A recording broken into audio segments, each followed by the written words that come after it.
Hello दोस्तों, horror story FM YouTube channel में आप लोगों का स्वागत है।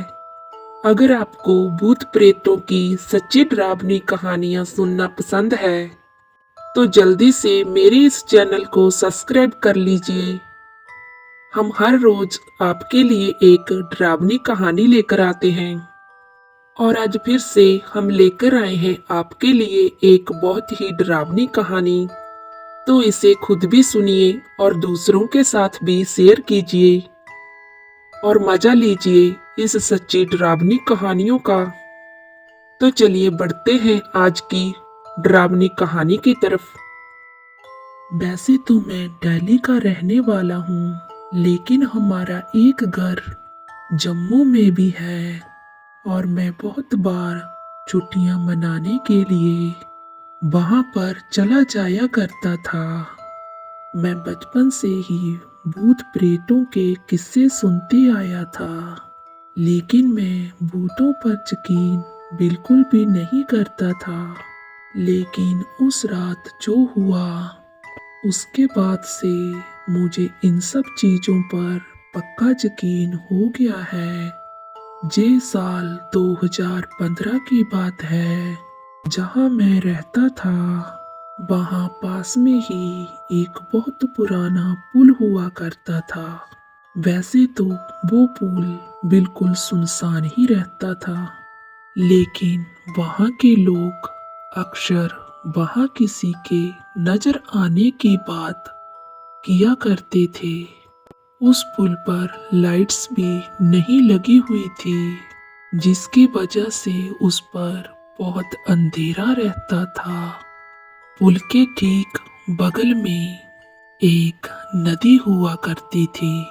रात में पुल पर अंधेरा ही रहता था, लेकिन लोग बताते कि अक्सर रात में पुल के ऊपर से आती हुई बसेस और कार्स को कोई लाइट दिखाकर उनको दूसरी तरफ जाने का इशारा करता। उस तरफ जिस तरफ नदी थी और अंधेरे में उस तरफ जाते हुए वो नदी में गिर जाते थे। वहां पर बहुत सारे एक्सीडेंट होते थे। जिन लोगों को उसके बारे में पता था वो तो बच जाते, लेकिन उस खतरे से अनजान लोग एक्सीडेंट करवा बैठते थे। फिर एक रात तकरीबन 11 बजे मैं अपने कुछ दोस्तों के साथ उस पुल से गुजर रहा था अपने एक दोस्त के घर पर जाने के लिए। मेरा वो दोस्त अपने घर पर अकेला था। जब हम उस पुल के पास पहुंचे तो हमें अचानक से बहुत डर लगने लगा और साथ ही एक अजीब सी आवाज आ रही थी, जैसे कि कोई कुत्ता रो रहा हो। मैं इन सब चीजों पर बिल्कुल यकीन नहीं करता था, इसीलिए मैंने कुछ भी ध्यान नहीं दिया और अपनी कार को ड्राइव करता रहा। लेकिन फिर जब हम जैसे ही पुल के ऊपर चढ़ने वाले थे, मेरी कार अचानक से बंद पड़ गई। उस वक्त मुझे पहली बार अपनी लाइफ में डर महसूस हो रहा था। हम कार से बाहर निकले कार को चेक करने के लिए, तो मेरे दोस्त वापिस चलने को बोलने लगे। वो लोग इन सब चीजों को बहुत मानते थे, लेकिन मैंने उनकी बात नहीं मानी। हम बस वहीं पर खड़े बातें ही कर रहे थे कि तभी एक लड़की के हल्के हल्के रोने की आवाज हमें सुनाई देने लगी। वो आवाज सुन के मेरे रोंगटे ही खड़े हो गए। मैं बहुत ज्यादा डर गया था।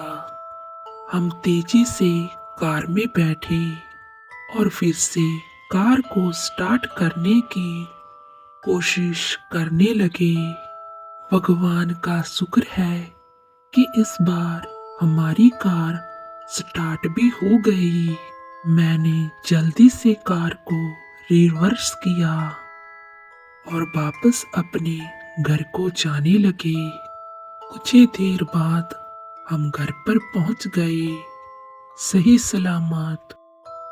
लेकिन तभी मेरी उस फ्रेंड की कॉल आई जिसके घर हम जा रहे थे।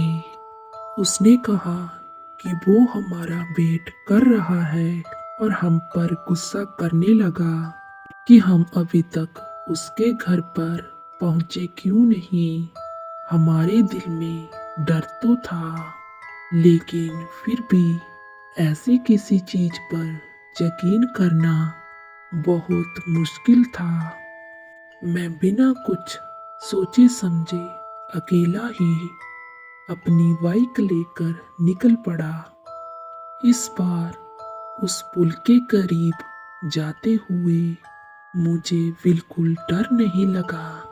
मुझे हंसी भी आ रही थी कि कैसे हम सब इतनी सी बात पर कितना ज्यादा डर गए थे।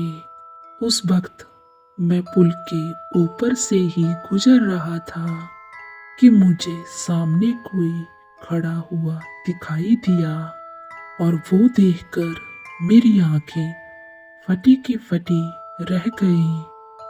वो एक लड़की थी जो बिल्कुल की किसी नई नवेली दुल्हन की तरह तैयार होकर सड़क पर खड़ी थी और लिफ्ट मांगने का इशारा कर रही थी। एक बार के लिए तो मैंने सोचा भी कि शायद इसको हेल्प की जरूरत है, लेकिन फिर अगले ही पल ख्याल आया कि ऐसा तो हो ही नहीं सकता। क्यों कोई लड़की रात में इस सुनसान पुल के ऊपर अकेली खड़ी होगी? पक्का कुछ गड़बड़ है। मैं बिना अपनी बाइक को रोके वहां से निकल गया। मैं कुछ ही दूर आगे बढ़ा था कि वही रोने की आवाज फिर से आने लगी। इस बार तो मैं बहुत ही ज्यादा डर गया था। मैं मन ही मन सोच रहा था कि सिर्फ अपनी जिद के चक्कर में मैं आज मारा जाऊंगा। और कुछ ही समय बाद मैंने फील किया कि मेरी बाइक वारी हो रही है, जैसे कि पीछे कोई बैठा हुआ है। कुछ समझ नहीं आ रहा था कि क्या करूं। दिमाग ने जैसे काम करना ही बंद कर दिया था और वो रोने की आवाज अब एक हंसी में तब्दील हो चुकी थी। जहां तक कि अब मेरी बाइक भी मेरे कंट्रोल में नहीं थी। डर के मारे अपनी जान बचाने के लिए मेरे दिमाग में हजारों ख्याल आने लगे। तभी मैंने देखा कि रास्ते के आसपास सरसों के खेत हैं। मैंने सुना था कि सरसों पवित्र होती है और वो सरसों बिल्कुल पक चुकी थी और कटने के लिए तैयार थी। मैंने बाइक को ब्रेक लगाने की कोशिश की और बहुत मुश्किल से बाइक की स्पीड थोड़ा कम हुई और स्पीड कम होते ही मैंने बाइक रास्ते के साइड में सरसों के खेत में घुसा दी। बाइक खेत में जाकर गिर गई। मैं जल्दी से उठा और देखा वो वहां पर नहीं थी। वो बाहर सड़क पर ही उतर गई थी और मैं उसे बाहर सड़क पर ही खड़े हुए देख रहा था। उसकी नाक बहुत लंबी थी। उसकी आंखें ऐसी थी मानो दो काले गहरे गड्ढे उसका जबड़ा लटका हुआ था।